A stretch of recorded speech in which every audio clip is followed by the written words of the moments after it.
I'm 72 years old, and for 40 years I've carried the guilt of watching the most beautiful act of human courage destroy two innocent girls who saved lives without understanding the price they'd pay for their compassion. Before this diabetes takes what little strength I have left, I need someone to know about my twin sisters Emma and Sarah, about the summer morning in 1984 when they rescued two baby Bigfoots from a mountain lion attack, and about what happened the next day when an entire tribe emerged from the deep Cascades to reclaim their children. My name is James Mitchell, and back then I was a 16-year-old whose greatest concern was whether our family's logging operation would provide enough work to pay for the truck I wanted to buy before senior year. Emma and Sarah were 14, identical twins who shared everything: clothes, thoughts, and a fearless curiosity about the wilderness that surrounded our small Oregon town of Blue River.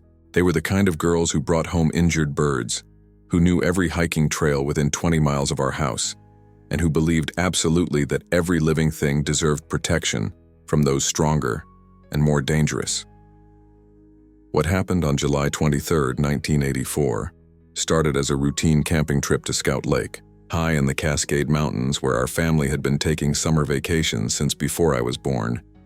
Emma and Sarah had convinced our parents to let them hike ahead to our usual campsite, while the rest of us finished loading supplies, promising to set up the tents and start gathering firewood for our 3-day retreat from the summer heat of the valley.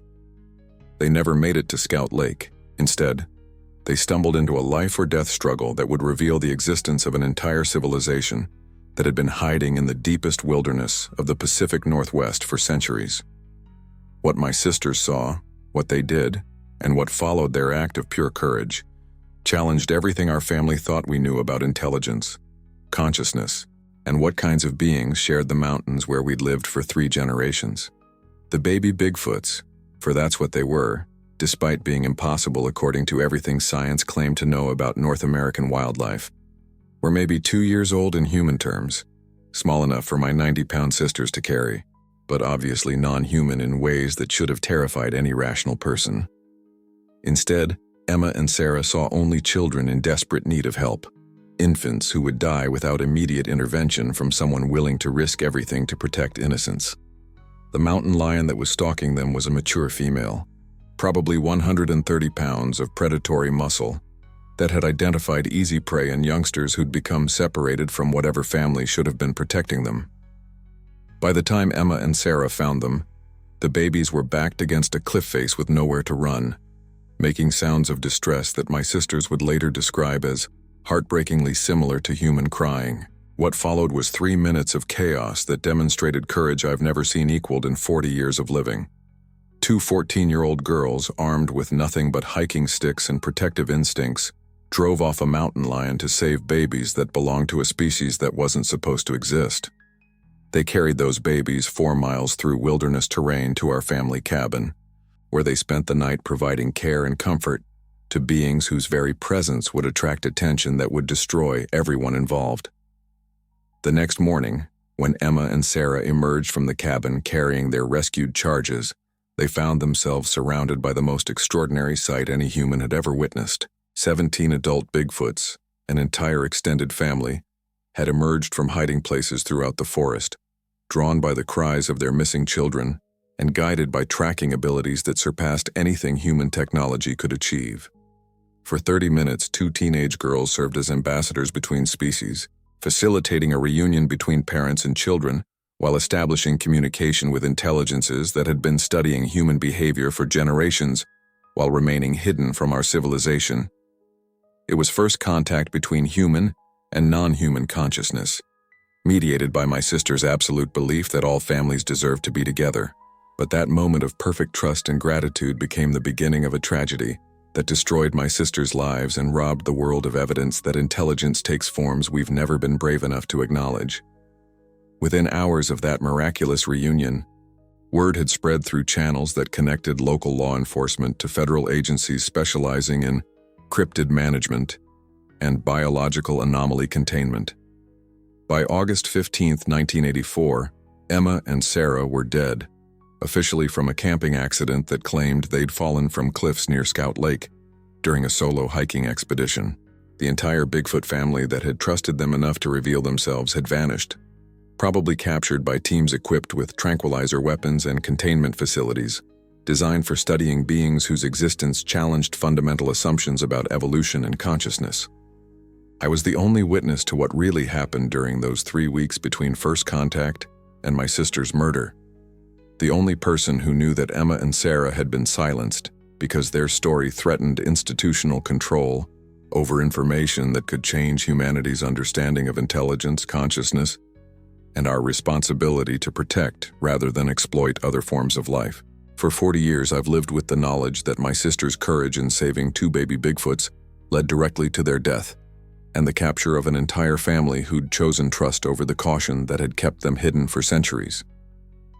The diabetes that's killing me is just justice catching up with a coward who stayed silent when bearing witness might have honored their sacrifice. Emma and Sarah believed that protecting innocence was worth any risk, that families belonged together regardless of species, and that courage meant acting when action was needed most. When they were murdered for those beliefs, I chose safety over truth, silence over justice, and personal survival over honoring their memory. July 23, 1984, started as one of those perfect Pacific Northwest mornings when the air carries the scent of pine and wildflowers, and the early light filters through old-growth forest like something out of a fairy tale. Emma and Sarah had been awake since dawn, packing day packs for their hike to Scout Lake, while the rest of our family finished loading camping gear for what was supposed to be a routine 3-day retreat to our traditional summer campsite. I was helping Dad secure the canoe to our truck's roof rack when my sisters announced they were starting the hike early, promising to claim our usual spot near the lake's northeast shore and begin setting up camp. At 14, they were experienced hikers who knew the trail system around Scout Lake as well as any adult, and they'd made this particular hike dozens of times during previous family vacations. "We'll have the tent set up and firewood gathered before you old folks even reach the trailhead," Sarah called out with the confident attitude that characterized both my sisters' approach to wilderness challenges. Emma nodded agreement, adjusting her pack straps with the efficient movements of someone who'd been hiking Cascade trails since she could walk. They started up the Forest Service road at 800 hours, planning to follow the established trail for the first 2 miles before cutting cross-country through terrain they knew intimately. The route they'd chosen was slightly longer than the direct path, but it passed through old-growth groves that both girls loved, areas where 300-year-old Douglas firs created cathedral-like spaces that made hiking feel like moving through sacred ground. What happened next I learned from Emma's breathless account that evening, when she and Sarah returned to our cabin carrying 2 small beings that challenged everything our family thought we knew about the natural world. According to Emma, they'd been following a game trail through dense forest about a mile southeast of Scout Lake when they heard sounds that immediately triggered their protective instincts. "It was crying," Emma explained later, her voice still shaking from exhaustion and adrenaline. "Not animal crying, but the kind of sounds babies make when they're scared and calling for their mothers." We followed the noise through thick undergrowth for maybe 10 minutes before we found them. What they found was a scene that combined natural predator behavior with circumstances that seemed almost designed to test my sister's courage and compassion. 2 small creatures, obviously very young, covered in reddish-brown fur, unmistakably humanoid despite their non-human features, were backed against a 30-foot cliff face by a large female mountain lion that was clearly preparing to attack. The babies were holding each other, making vocalizations that Emma and Sarah immediately recognized as distress calls directed toward family members who weren't present to provide protection. Their posture, their obvious intelligence, and their heartbreakingly human-like expressions of fear triggered every maternal instinct my 14-year-old sisters possessed. Sarah grabbed the biggest stick she could find, and I started yelling and throwing rocks, Emma recounted, demonstrating with gestures how they'd positioned themselves between the mountain lion and her intended prey. The cat was huge, probably twice as big as any cougar we'd ever seen, but when we made enough noise and looked aggressive enough, she decided we weren't worth the fight. The confrontation lasted maybe 3 minutes, with Emma and Sarah working in perfect coordination to present a threat large enough to discourage the predator from pursuing what should have been easy prey. Their strategy worked primarily because mountain lions prefer to avoid confrontation with multiple opponents, and my sister's aggressive behavior convinced the cat that easier hunting opportunities existed elsewhere in the forest. But driving off the immediate threat was only the beginning of their challenge. The babies they'd saved were obviously injured, exhausted, and separated from whatever family should have been caring for them. They appeared to be maybe 18 months old in human terms, but with proportions that suggested adaptation to forest life in ways that no known primate species demonstrated. They were so scared, Sarah added, her eyes filling with tears as she remembered their condition. Scratched up from thorns, probably hadn't eaten in days, and they kept making sounds like they were calling for their parents. We couldn't just leave them there to die or get killed by the next predator that came along. The decision to carry them back to our family cabin required a 4-mile hike through terrain that challenged adult backpackers, but Emma and Sarah managed the journey through sheer determination and careful teamwork. The babies were surprisingly light for their size, and they seemed to understand that my sisters were trying to help, remaining calm and cooperative throughout the difficult trek. They held on to us like human children would, Emma explained, describing how the babies had gripped their clothing and hair during the most difficult sections of trail, and they kept making soft sounds that seemed like they were trying to say thank you, or at least communicating that they understood we were helping them. By the time they reached our cabin, it was late afternoon, and Emma and Sarah had committed themselves to providing care for beings whose very existence challenged everything they'd learned about biology and wildlife in their 14 years of life. They'd rescued 2 baby Bigfoots from certain death, and now they faced the challenge of keeping them safe until they could figure out how to return them to whatever family was probably searching for them. What none of us understood was that the family was indeed searching, and they were much closer than anyone could have imagined. The rescue Emma and Sarah had performed was only the beginning of an encounter that would reveal the existence of an entire civilization that had been hiding in the Cascade Mountains for centuries. That first night in our family cabin became a crash course in interspecies childcare that revealed both the remarkable intelligence of the babies Emma and Sarah had rescued and the natural maternal instincts my 14-year-old sisters possessed. The 2 small Bigfoots, Emma named them Hope and Faith because she said they represented proof that miracles could happen in the darkest circumstances, were obviously traumatized, but responded to gentle care with gratitude and trust that transcended the boundaries between our species. Hope, slightly larger and apparently the protective older sibling, demonstrated behavior patterns that were unmistakably intelligent and deeply emotional. She would position herself between Faith and any perceived threat, including our approach when we moved too quickly or spoke too loudly. Her eyes tracked our movements with the focused attention of someone evaluating intentions and calculating risks, but when she determined that we meant no harm, her expression would transform into something approaching relief. Faith was quieter, more withdrawn, clearly the more sensitive of the 2 babies. She'd suffered scratches during their ordeal that suggested she'd tried to climb the cliff face while escaping the mountain lion, and she favored her left arm in ways that indicated possible injury. But when Sarah began cleaning her wounds with warm water and gentle soap, Faith submitted to the treatment with patience that seemed far beyond her apparent age. The communication breakthrough came when Emma offered them food from our camping supplies. The babies examined everything carefully before eating, demonstrating preferences and dietary knowledge that suggested sophisticated understanding of nutrition and food safety. They preferred fruits and vegetables to processed foods, showed particular interest in nuts and berries, and clearly understood the concept of sharing meals as social bonding rather than just nutrition. Most remarkably, they had table manners. Hope and Faith waited for Emma and Sarah to begin eating before touching their own food. They saved portions to offer back to their caregivers, and they made soft vocalizations before meals that could only be interpreted as expressions of gratitude or blessing. These weren't wild animals responding to feeding stimuli. These were people who'd been raised with cultural values and social customs. They understand everything we're saying, Sarah observed during their second evening together, watching Hope respond to complex verbal instructions about bedtime routines. Maybe they can't speak English yet, but they know what our words mean, and they're trying to communicate back in ways we can understand. The babies had developed a sophisticated sign language that combined gestures with facial expressions and vocalizations to convey detailed information. They could indicate hunger, thirst, pain, comfort, and emotional states with precision that made clear their species possessed cognitive abilities rivaling human intelligence.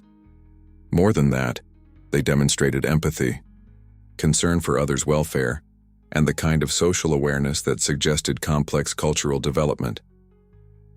Emma and Sarah spent hours each day teaching Hope and Faith basic English words while learning to interpret their natural communication methods.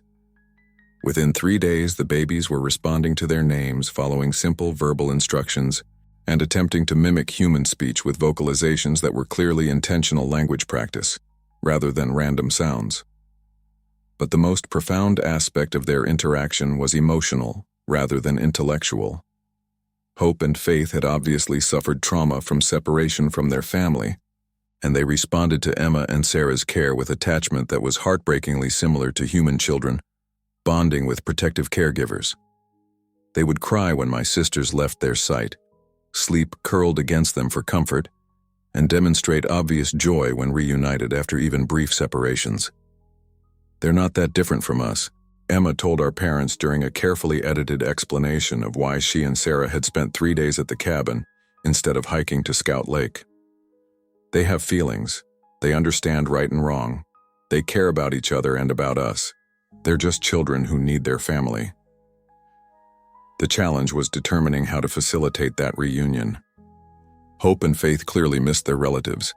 They would stand at the cabin windows making calls that were obviously attempts to communicate with family members they hoped might hear and respond. They drew pictures in the dirt that seemed to represent their home territory, and they demonstrated increasing anxiety as days passed without contact from whatever community was probably searching for them. Emma and Sarah developed a plan to help the babies find their way home by gradually expanding their exploration radius around the cabin, hoping to encounter signs of adult Bigfoots searching for their missing children.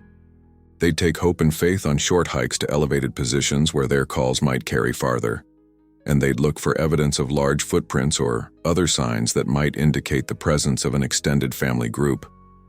But what none of us understood was that the family had already found us. For 3 days, Hope and Faith's relatives had been systematically approaching our location, studying our behavior to determine whether the humans caring for their children represented threat or opportunity. They'd been watching from concealed positions, evaluating our intentions, and preparing for contact that would either result in peaceful reunion or violent rescue of their kidnapped infants. The breakthrough came on the 4th morning, July 26th, when Emma and Sarah emerged from the cabin carrying Hope and Faith for their daily exploration hike. What they found waiting in the clearing around our cabin was the most extraordinary sight any human had ever witnessed. 17 adult Bigfoots arranged in a protective formation that demonstrated military-level coordination and strategic thinking. The babies' cries of recognition and joy as they spotted their family provided all the proof anyone could need that Emma and Sarah had indeed rescued lost children rather than captured wild animals. What followed was first contact between human and non-human intelligence, mediated by my sister's absolute conviction that families belong together regardless of species. But that moment of miraculous reunion was also the beginning of a tragedy that would cost Emma and Sarah their lives and condemn an entire family to capture by people who would see them as specimens rather than the remarkable civilization they truly represented. The 30 minutes Emma and Sarah spent facilitating the reunion between Hope, Faith, and their family became the most extraordinary example of interspecies communication in human history, and the beginning of a conspiracy of silence that would ultimately cost my sisters their lives.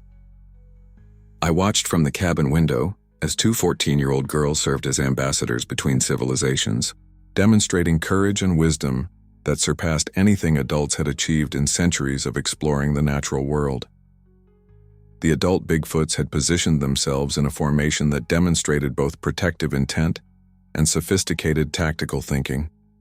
The largest male, clearly Hope and Faith's father based on their immediate reaction to his presence, stood at the center of the group, with what were obviously mothers, aunts, and grandparents arranged to provide maximum security while allowing for peaceful approach to retrieve their children. Emma and Sarah moved slowly toward the family group, carrying Hope and Faith, who were making sounds of pure joy at seeing their relatives after 4 days of separation. The baby's excitement served as universal communication that transcended language barriers, making clear to everyone present that these humans had provided care rather than harm during the missing children's absence. The father's acknowledgement of Emma and Sarah's kindness was profound and unmistakable. Standing nearly 10 feet tall, covered in dark brown fur that showed silver highlights around his face, he approached my sisters with movements that combined obvious power with careful gentleness. When he knelt to receive Hope and Faith back into his arms, his expression conveyed gratitude and respect that needed no translation. But the most remarkable moment came when the family's matriarch, an elderly female whose bearing suggested leadership and wisdom earned through decades of guiding her people, approached Emma and Sarah directly. She touched their faces with hands that were unmistakably gentle and caring, making soft vocalizations that were clearly blessings or expressions of gratitude for the protection they'd provided. "She's thanking us," Sarah whispered, tears streaming down her face as she experienced recognition from an intelligence that existed far outside human understanding. "She knows we saved them, and she wants us to understand that their people will remember this kindness." The communication that followed over the next 20 minutes demonstrated that Hope and Faith's family possessed language, culture, and technological knowledge that challenged everything anthropology claimed to know about intelligence and consciousness. Using combinations of gestures, vocalizations, and drawings scratched in soil, they shared information about their civilization that revealed sophisticated social organization and spiritual practices developed over centuries of living in harmony with forest ecosystems. Emma learned that their people called themselves something that translated roughly as forest guardians, and that they'd been protecting the Cascade Wilderness from human damage while remaining hidden from our civilization for generations. Sarah learned about their child-rearing practices, their methods for teaching young ones about survival and cultural traditions, and their deep spiritual connection to the mountains they considered sacred territory. But the most profound revelation came when the matriarch showed Emma and Sarah detailed knowledge about human society, technology, and behavior patterns that indicated her people had been studying our civilization with scientific rigor. They knew about our logging operations, our hiking trails, our camping habits, and our impact on ecosystems they'd been carefully managing for longer than human memory could record. "They've been watching us for years," Emma explained later, her voice filled with wonder and humility. "Not as threats, but as children who don't understand how to live properly in the forest. They've been protecting us from dangers we don't even know exist, keeping us safe while we stumble through their territory like blind babies." The family's departure was as remarkable as their appearance. After ensuring that Hope and Faith had suffered no lasting harm during their separation, after expressing gratitude that transcended species barriers, they simply melted back into the forest with the same silence that had allowed them to remain hidden from human detection for centuries. But Emma and Sarah had been forever changed by their encounter with intelligence that existed in forms they'd never imagined possible. They returned to our family with stories that challenged everything we'd been taught about consciousness, civilization, and our place in the natural world. They'd participated in first contact between species, and they believed absolutely that the experience represented hope for better relationships between human and non-human intelligence. What they didn't understand was that their story had been overheard by people whose commitment to maintaining institutional control over information made their knowledge dangerous beyond calculation. Forest Service personnel monitoring radio communications had recorded fragments of conversations between Emma, Sarah, and our parents. Wildlife biologists conducting research in the Cascade region had noticed unusual animal behavior patterns that suggested the presence of unknown large primates. Most ominously, federal agencies specializing in cryptid management and biological anomaly containment had been tracking reports of unusual activity in the Blue River area for months. Emma and Sarah's rescue of Hope and Faith, their successful facilitation of family reunion, and their detailed knowledge of Bigfoot behavior and communication made them valuable witnesses to phenomena that official science claimed didn't exist. By early August, our family was under surveillance by teams equipped with technology designed to monitor and record everything we said or did. Phone conversations were recorded, mail was intercepted, and our movements were tracked through methods that suggested military-level intelligence operations rather than routine wildlife research. Emma and Sarah began noticing signs that they were being watched. Unfamiliar vehicles parked near our property, strangers asking detailed questions about their camping experiences, and equipment that looked like surveillance technology positioned around our home and the surrounding forest. The pressure was building toward a confrontation that would test whether two teenage girls' commitment to protecting the forest guardians was stronger than institutional power designed to control information that threatened established understanding of intelligence and consciousness. The end came on August 15, 1984, 23 days after Emma and Sarah's encounter with Hope and Faith's family, when federal agents decided that my sister's knowledge of Bigfoot civilization posed too great a risk to national security interests that valued secrecy over the revolutionary potential of interspecies communication. What happened that morning in the Cascade Mountains represented the systematic elimination of witnesses whose story could change humanity's understanding of consciousness, intelligence, and our responsibility to recognize and protect non-human persons. I was the only family member who knew that Emma and Sarah had planned to return to Scout Lake that day, hoping to make contact with the forest guardians and possibly establish ongoing communication between our species. They'd spent weeks preparing for this second encounter, learning basic sign language that might facilitate more complex conversations, and gathering gifts that might demonstrate human respect for Bigfoot culture and wisdom. "We think they'll be watching for us," Emma had confided the night before, her excitement obvious despite attempts to appear casual about what she was planning. The matriarch seemed to understand that we wanted to learn more about their people, and she made gestures that looked like invitation to meet again. Sarah had been equally optimistic about the possibilities their contact represented.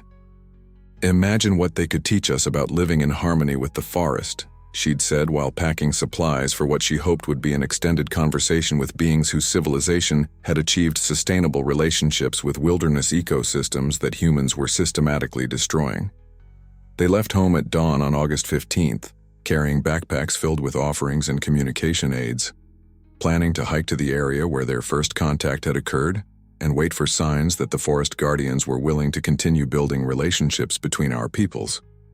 What they didn't know was that federal surveillance teams had been monitoring their movements for weeks, and that agents equipped with specialized weapons were already positioned along every route they might use to reach their destination. The official story, released by Deschutes County Sheriff's Office 3 days later, claimed that Emma and Sarah Mitchell had died in a climbing accident near Scout Lake, apparently attempting to reach bird nests on cliff faces that were beyond their technical abilities to navigate safely. Their bodies had been discovered by search teams after they failed to return from a solo hiking expedition, and preliminary investigation suggested they'd fallen from heights that made survival impossible.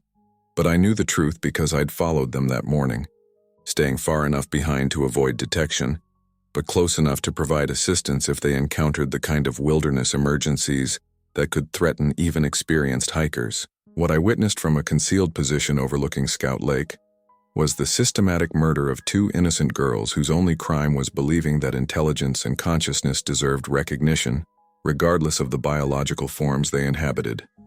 The ambush was professionally coordinated, executed by teams that had obviously been planning this operation for weeks. Emma and Sarah were allowed to reach the area where they hoped to meet the forest guardians, permitted to set up their communication station, and begin the calling patterns they'd learned during their first encounter. Only when they'd made clear their intentions to establish ongoing contact with Bigfoot civilization were they engaged by federal agents equipped with weapons designed to make their deaths appear accidental. They fought. Despite being outnumbered by trained operators with military weapons, Emma and Sarah refused to submit quietly to execution. They scattered their attackers' equipment, destroyed communication devices that could have coordinated additional support, and managed to evade capture for nearly an hour while trying to reach terrain where rescue might be possible. But the most heartbreaking aspect of their final hour was watching them continue to protect the forest guardians even while facing death. When agents demanded information about Bigfoot locations, communication methods, and cultural practices, Emma and Sarah refused to provide details that could lead to capture of the family they'd befriended. They chose death over betrayal, demonstrating loyalty that honored the trust Hope and Faith's people had placed in them. Their execution was staged to appear accidental, a climbing fall from cliffs that required technical equipment my sisters didn't possess, in locations they had no reason to visit based on their documented hiking plans. The physical evidence was carefully arranged to support the official narrative, and witness testimony was limited to search team members who'd been briefed on the acceptable version of events. But the larger tragedy extended beyond my sister's murder, to include the capture of the entire Forest Guardian family that had trusted Emma and Sarah enough to reveal themselves to human civilization. Federal containment teams, guided by information extracted through enhanced interrogation of captured family members, located and seized 17 individual Bigfoots who were transported to research facilities designed for studying biological anomalies of strategic importance. Hope and Faith, the babies whose rescue had initiated contact between our species, disappeared into underground laboratories where scientists would spend decades attempting to understand the neurological basis for their people's intelligence, communication abilities, and cultural sophistication. Their parents, who demonstrated trust in human goodness by allowing my sisters to facilitate peaceful reunion, became test subjects for research programs that treated them as specimens rather than people. For 40 years, I've lived with the knowledge that Emma and Sarah's courage in saving 2 baby Bigfoots led directly to their murder and the enslavement of an entire family who'd chosen openness over the caution that had protected them for centuries. The diabetes that's killing me is just justice catching up with a coward who watched his sisters die rather than risk his own life to defend truth and justice. Somewhere in government facilities that don't officially exist, Hope and Faith are middle-aged now, assuming they've survived 4 decades of medical experimentation designed to unlock whatever secrets their biology might reveal about consciousness, intelligence, and the potential military applications of non-human cognitive abilities. Emma and Sarah believed that protecting innocence transcended species barriers, that families deserved to be together regardless of biological differences, and that courage meant choosing compassion over safety when lives were at stake. They died defending those beliefs, and I've spent 40 years dishonoring their sacrifice through silence that protected my comfort while condemning their friends to fates worse than death.